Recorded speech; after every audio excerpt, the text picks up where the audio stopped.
Soviets' new working week. Historian investigates how Stalin changed the calendar to keep the Soviet people continually at work. A. There are no fortresses that Bolsheviks cannot storm.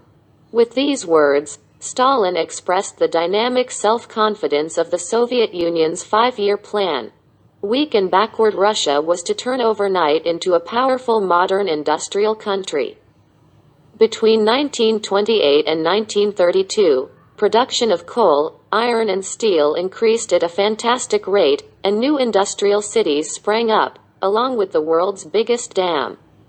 Everyone's life was affected, as collectivized farming drove millions from the land to swell the industrial proletariat. Private enterprise disappeared in city and country, leaving the state supreme under the dictatorship of Stalin. Unlimited enthusiasm was the mood of the day, with the communists believing that iron will and hard-working manpower alone would bring about a new world. B. Enthusiasm spread to time itself.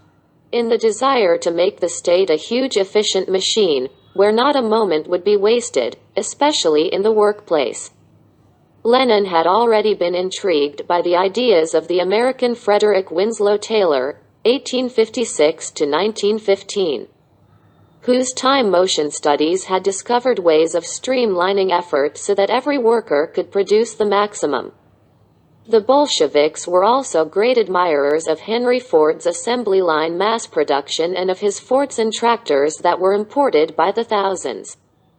The engineers who came with them to train their users helped spread what became a real cult of Ford. Emulating and surpassing such capitalist models formed part of the training of the new Soviet man. A heroic figure whose unlimited capacity for work would benefit everyone in the dynamic new society. All this culminated in the plan, which has been characterized as the triumph of the machine, where workers would become supremely efficient robot-like creatures. C. Yet this was communism whose goals had always included improving the lives of the proletariat. One major step in that direction was the sudden announcement in 1927 that reduced the working day from 8 to 7 hours. In January 1929, all industries were ordered to adopt the shorter day by the end of the plan. Workers were also to have an extra hour off on the eve of Sundays and holidays. Typically, though, the state took away more than it gave, for this was part of a scheme to increase production by establishing a 3-shift system. This meant that the factories were open day and night and that many had to work at highly undesirable hours. D. Hardly had that policy been announced, though, then Yuri Larin, who had been a close associate of Lenin and architect of his radical economic policy, came up with an idea for even greater efficiency. Workers were free and plants were closed on Sundays. Why not abolish that wasted day by instituting a continuous workweek so that the machines could operate to their full capacity every day of the week? When Larin presented his ideas to the Congress of Soviets in May 1929, no one paid much attention. Soon after, though, he got the ear of Stalin, who approved. Suddenly, in June, the Soviet press was filled with articles praising the new scheme. In August, the Council of People's Commissars ordered that the continuous workweek be brought into immediate effect. During the height of enthusiasm for the plan, whose goals the new schedule seemed guaranteed to forward. E. The idea seemed simple enough but turned out to be very complicated in practice. Obviously, the workers couldn't be made to work 7 days a week, nor should their total work hours be increased. The solution was ingenious. A new 5-day week would have the workers on the job for 4 days. With the 5th day free, holidays would be reduced from 10 to 5, and the extra hour off on the eve of rest days would be abolished.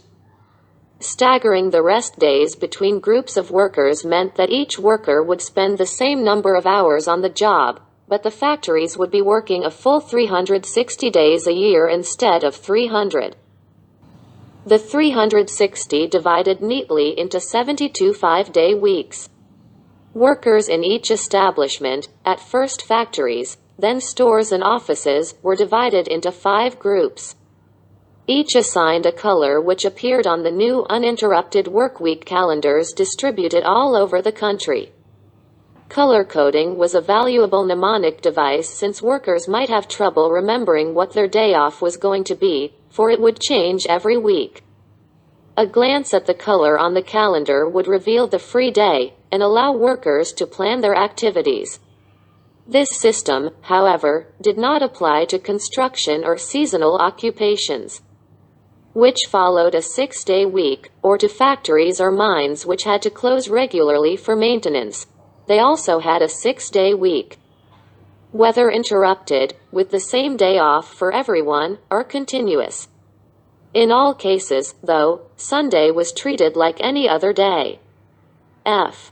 Official propaganda touted the material and cultural benefits of the new scheme. Workers would get more rest. Production and employment would increase, for more workers would be needed to keep the factories running continuously, the standard of living would improve.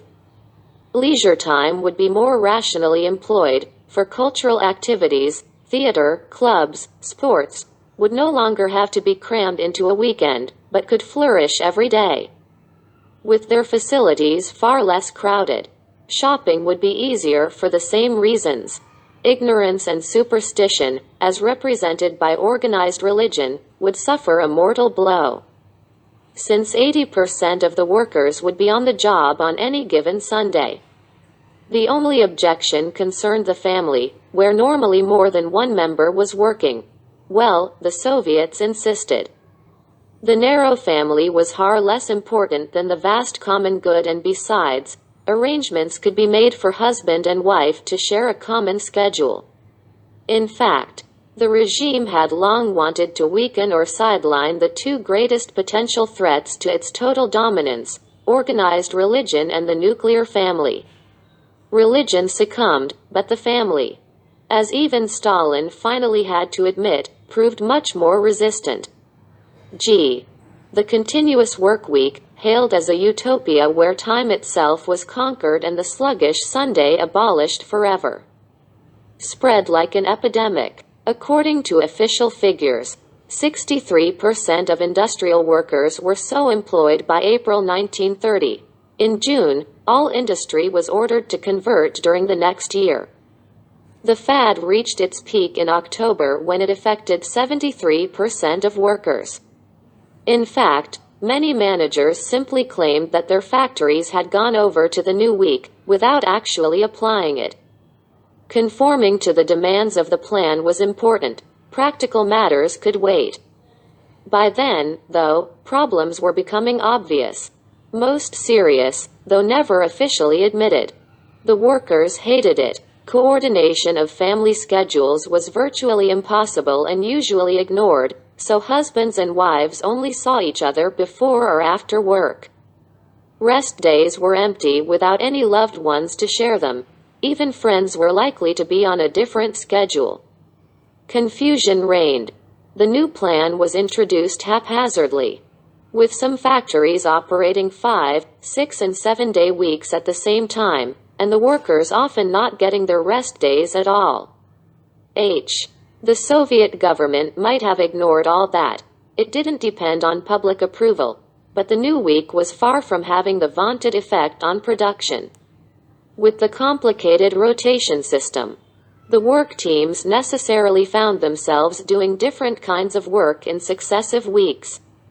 Machines, no longer consistently in the hands of people who knew how to tend them, were often poorly maintained or even broken. Workers lost a sense of responsibility for the special tasks they had normally performed. As a result, the new week started to lose ground.